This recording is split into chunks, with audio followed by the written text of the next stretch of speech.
No ahoj, takže ako prvé do príkazového riadka napíšeš 192.168.0.1, je to IP adresa hlavného routera, adresu nájdeš aj na spodku zariadenia.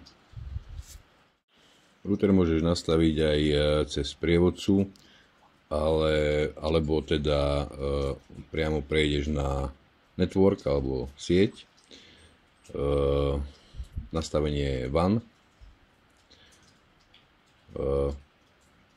nastavíš DHCP klient, následne prejdeš na LAN a nastavíš mu LAN IP adresu. LAN IP adresa by mala byť o podsieť vyššie ako je hlavný router zo strechy alebo modem. DHCP nechávaš zapnuté na server. Server je vlastne predvolený, ja už som ho mal vypnutý.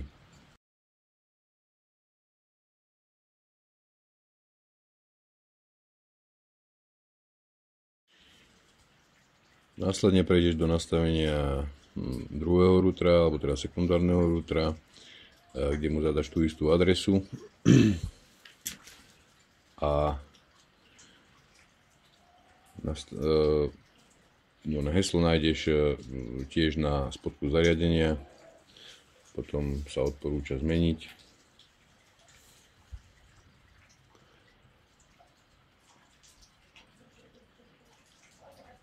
Prejdeš buď do sprievodcu nastavení, alebo znova prejdeš na sieť, WAN nastavenie sieti.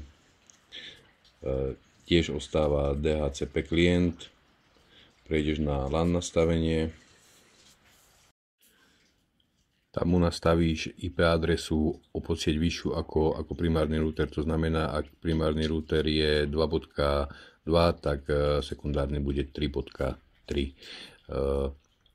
DHCP na sekundárnom routeri vypneš, všetko dáš uložiť a prístupový bod je nastavený. Samozrejme sa dá všetko nastaviť aj podľa sprievodcu. To znamená, klikneš na Set Wizard a vlastne postupuješ podľa sprievodcu. DHCP, druhý bod je nastavenie IP LAN siete a všetko dáš uložiť. Takto je nastavený router ako prístupový bod. Thank you. Thank you.